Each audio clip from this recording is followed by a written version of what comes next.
এটা ছিল মে মাসের 30 তারিখের আপডেট। ওই দিন ছিল আমার জন্মদিন। সো সারাদিনটা কীভাবে কাটালাম এটাই আপনাদের আজকে শেয়ার করতে চলেছি। তো এই কেকটা দিদি নিজের হাতে করে আমার জন্য বানিয়ে নিয়ে এসেছিলো। তো এটা আমি আনএক্সপেক্টেড গিফট পেয়ে গেছি ওর কাছ থেকে। এই ভাবতেই পারিনি যে ও আমার জন্য এটা প্ল্যান করে রেখেছে।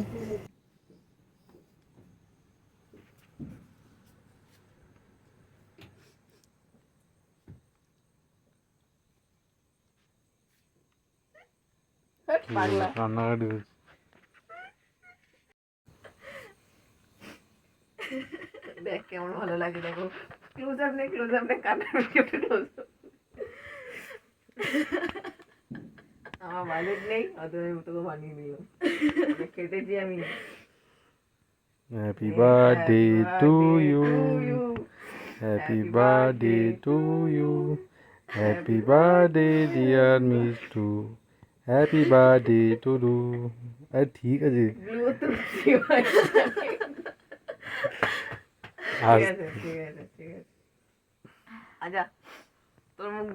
দেখে তো আমি পুরো অমেজড হয়ে গেছি যে ওরা আমার জন্য এটা প্ল্যান করেছে। আমি কেঁদে ফেলেছি লিটারালি, কারণ ওই দিনটা আমি এক্সপেক্ট করিনি যে এরকম আমার দিনটা 12টা থেকে এরকম স্টার্ট হবে। তো এটাই আমার ফার্স্ট গিফট ওই দিনের। কেকটা অসাধারণ খেতে হয়েছিল, আমি ওটা রেখে রেখে খেয়েছি, এতটাই টেস্টি ছিল। দুজনে মিলে গিয়ে কেক বানিয়ে নিয়ে এসেছিলো পিসির বাড়ি থেকে, কারণ বাড়িতে তো আমি অনেক তাড়াতাড়ি পড়ি ঠড়িয়ে বাড়ি চলে এসেছি। বাড়িতে যদি এগুলো প্ল্যান করে তাহলে তো আমি বুঝে যাব। তো খুবই আনন্দ পেয়েছি, কেঁদেওছি যেরকম, খুব খুশিও হয়েছিলাম। সকালবেলা ওই দিন 6:30টায় উঠে পড়েছিলাম, মানে 30 তারিখ আর কি। তো ব্রাশ করে বিছানা তুলে সব কিছু গুছিয়ে ওই দিন সকালবেলা কাজ সেরে নিয়েছিলাম, কারণ সারাদিন তো আর ইচ্ছা করবে না, এদিক ওদিক যাওয়ার আছে, মা বাড়ি যাওয়ার ছিল, দিদির সাথে দেখা করতে যাওয়ার ছিল, বড়দির সাথে এক্সেট্রা অনেক কাজ ছিল, এদিক ওদিক যাওয়া, একটু বেরোনো। তো সেদিন একটু বেরোনোর প্ল্যানও ছিল। সকালবেলা বাবার কাছ থেকে দুধের টাকা নিয়ে আমরা বেরিয়ে গেলাম দোকানে, কারণ ওটা আমার সকালের ডেইলি ডিউটি। তো এদিকে আমার দিদি খালপাড় থেকে এসে দেখা করে চলে গেল, কারণ ওনার একটু বেরোনো ছিল, উনি কোথাও যাচ্ছিল, তো সেই দিন উনি আমাদের বাড়িতে আসতে পারেননি। Thank you, happy birthday to you. ভীমবার হাতে হ্যাপি বার্থডে মানাচ্ছে, বাসন মাজবে। তারপর বাড়িতে এসে গেলাম আবার ফুল আনতে, একটা বাড়িতে ওদের ফুল রাখা থাকে আমাদের জন্য, যেহেতু আমাদের বাড়িতে মন্দির আছে। তো মন্দিরের জন্য ফুল নিয়ে নিলাম, নিয়ে চলে এলাম মাকে হেল্প করার জন্য সকালবেলা পুজোর জন্য। তো এখানে জামা কাপড় ছেড়ে, বাসি কাজ ছেড়ে মায়ের সাথে ইয়ার্কি মারতে মারতে পিতলের বাসনগুলো মেজে দিচ্ছিলাম, কারণ ওগুলো যদি আমি ধুয়ে মুছে না দিই তাহলে তো ওগুলোতে দাগ হয়ে যাবে। আর উনি গোপাল চান করিয়ে খাওয়া দাওয়া করা ছিল আর কি, মানে পুজোর যে সকালের কাজটা থাকে তো সেগুলো উনি ছাড়ছিলেন। তারপরেই আমরা বেরিয়ে গেছিলাম ওএনজিসির জন্য। তো এখানটায় আমার দিদি ভিডিও করছে, সকালবেলা চা খাচ্ছিলাম আমি। তো এখানটায় আমি খাচ্ছি আর ওটা ভিডিও করে রাখছে, যাই হোক। তো এখানটায় কোনো বিশেষ একটা ভিডিও আমার করা ছিল না, তো যেই ছবিগুলো তুলেছিলাম সেগুলোই আপনাদের সাথে শেয়ার করছি। ছবিগুলো যদি আপনাদের ভালো লাগে তাহলে অবশ্যই একটা কমেন্ট করে দেবেন যে এই ছবিটা আমার ভালো লাগলো, বা স্পেসিফিকলি ছবিগুলো সুন্দর এসছে। তো এগুলো আমার দাদা দিদি সবাই মিলে তুলে দিয়েছিল, আমি, আমার দাদা, আমার দিদি আর একটা দাদা গেছিলো। তো সবাই মিলে আমরা গেছিলাম ওএনজিসি। স্পেসিফাইলি এখানটাতে যে গাছটার নিচে দাঁড়িয়ে আমি ছবিগুলো তুলেছি, তো এখানে বেগুনি কালারের একটা ফুল দেখতে পাওয়া যাচ্ছিলো। তো ওই ফুলটা আমার এই সিজনটাতেই পাওয়া যায়, আর ওই ফুলটা আমার খুবই পছন্দের একটা ফুল, আমাকে যদি ওটা কেউ দিয়ে দেয় আমি খুব খুশি হয়ে যাই।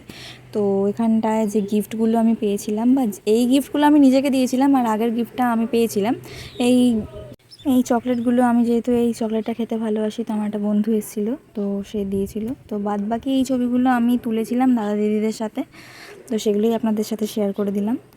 তো এখানটাতে বাড়ি এসে চান করে নিয়েছিলাম, চান টান করে আবার মা বাড়ি যাওয়ার ছিল। তো সেদিন দিদি তো দেখা করেই নিল বলে আর দিদি আর আসেনি, পরে কাজও ছিল, আর বোনপোর জ্বর থাকার জন্য ও সেদিন আসতে পারেনি। তো পরে আমার সাথে দেখা করে নিয়েছিল। তো এই জুতোটা আমাকে কেমন লাগছে অবশ্যই কমেন্ট করে জানাবেন।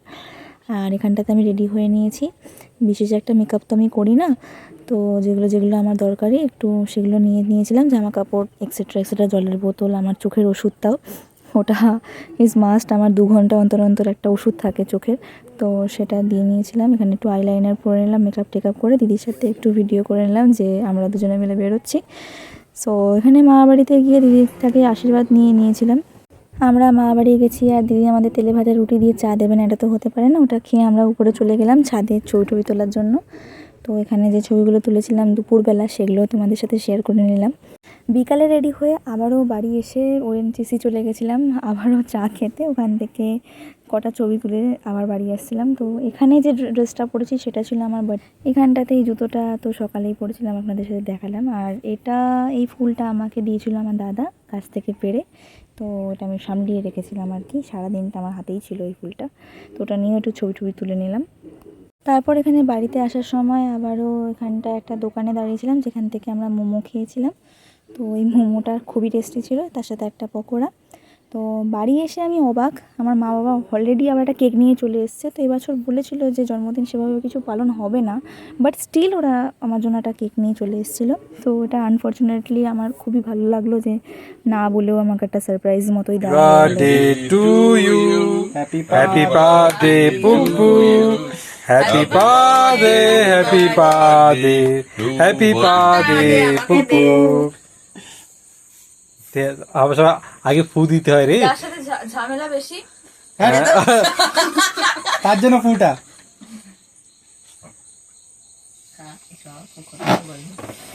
যে যে কনভিন্স করেছে তাকে। হ্যাপি দাদা ভাই এখানেও হাত তুলে দাঁড়িয়ে রয়েছিস সুদীপ ভাই। আমরা কোথায় হাত তুলে দাঁড়াই? এবার পকেটে গেল, এবার পকেটে গেল। পাঙ্কু ওয়েলকাম। বাবুলাম কাটাম কাটাম। তো কেকটা ছিল খুবই টেস্টি। এখানটাতে আমার একটা বন্ধু এসেছিলো, তো আর সব দাদা ভাইরা আর দিদিরা সবাই মিলে আমার অনেক ছবি তুলে দিয়েছে। তো সেই ছবিগুলো আমি এখনও পর্যন্ত আপলোড দিতে পারিনি আমার ইনস্টাগ্রাম ফেসবুকে। তো সেগুলো আমি চেষ্টা করব আজকালের মধ্যে সেগুলো আপলোড দিয়ে দেওয়ার। এটা আমার মা বাবা উনি দুজনে, আমার বাবার একটা জামা পরা উচিত ছিল বাট কিছু করার নেই, ওনার গরম লাগছিল। তো এখানটাতে ডেকোরেশনটা কেমন হয়েছে অবশ্যই জানাবেন। এই ডেকোরেশনটা আমার দাদা করেছে, খুব খেটেছে আমার জন্য, ফ্যান বন্ধ রেখে তাই আমাকে ডেকোরেশনটা করে দিয়েছিল। এটা ছিল কেকের ছবিটা, এই ছবিটা দিদি তুলে দিয়েছিল। ছবিটা আমাকে কেমন লাগছে অবশ্যই কমেন্ট করে জানাবে। কমেন্টে একটা বার্থডে উইশ করতে একদম ভুলবে না। আমার চ্যানেলটিকে সাবস্ক্রাইব করবে, অল নোটিফিকেশনটি অন রাখবে যাতে আমার সবার আগে নোটিফিকেশনটি চলে আসুক নতুন ভিডিও আমি যদি আপলোড করে থাকি। ফেসবুক ইনস্টাগ্রাম থেকে যদি আমাকে দেখছেন তাহলে অবশ্যই আমার চ্যানেলটিকে ফলো করে আমার ভিডিওটিকে একটা লাইক করে আমার পাশে থাকবেন। ব্রত কথায় আজকে এই ভিডিওটি আপনাদের কেমন লাগলো অবশ্যই কমেন্ট করে জানাবেন। টাটা।